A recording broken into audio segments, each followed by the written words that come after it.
Yani bal sadece tatlı bir gıda değil, bal sağlık, bal şifa, bal gerçekten diğer gıdalardan bağımsız değerlendirilmesi gereken özel bir gıda, şifa kaynağı bir ürün.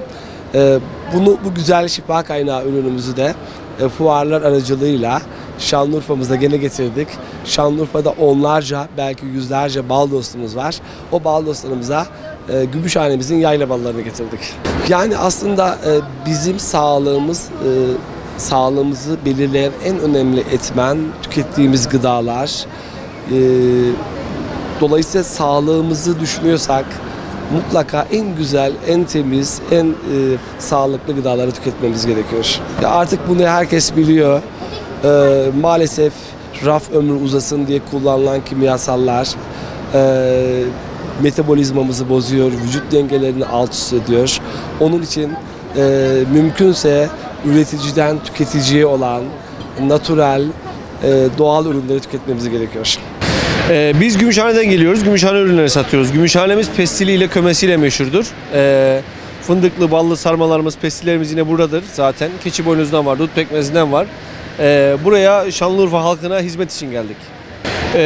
Şanlıurfa'ya biz ilk gelmiyoruz. Daha önce de geldik.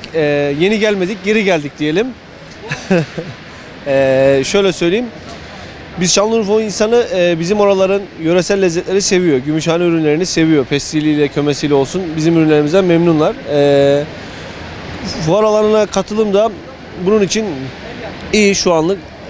Daha önümüzdeki günlerde hafta sonuna doğru daha fazla katılımın olacağını düşünüyoruz zaten. Şanlıurfa halkını buraya bekliyoruz.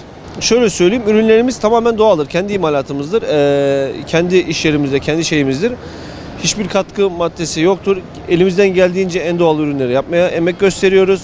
Burada biz kuru yemiş ürünlerini satıyoruz. Bütün ürünlerimizin hepsini üreticiden direkt olarak alıp işlenmesi gereken ürünleri işleyip çiğ olarak satılması gereken ürünleri de çiğ olarak burada Şanlıurfa halkına sunuyoruz. Mesela ürünlerimiz her şey çok kalitelidir. Biz buradaki müşteriye en üst düzeyde hizmet verebilmek için ürünlerin en iyilerini seçme olarak biz buraya getiriyoruz. Ve her sene elimizden geldiğince burada yılda 2 sefer bu programa katılıp Şanlıurfa halkına ürünlerimizi sunuyoruz. Gayet güzel. Yani bu yöresel ürünlerdeki amacımız, olayımız şudur. Biz direkt olarak sadece üreticiyle halk arasında bir paravan görevi görüyoruz. Direkt olarak üreticiden alıp burada halkımıza ikram ediyoruz, sunuyoruz. Bu şekilde ilerliyoruz. Yani hiçbir şekilde bir fabrikasyon, başka bir işlem hiçbir şekilde görmeden biz bunları halkımıza sunuyoruz. Onun için yöresel ürünlerde gönül rahatlığıyla istedikleri gibi alışveriş yapabilirler. Sağlık tabii ki direkt olarak doğal ürünler. Doğal ürünler olduğu için, işlem görmediği için halkımız için çok faydalı ve sağlıklı ürünler.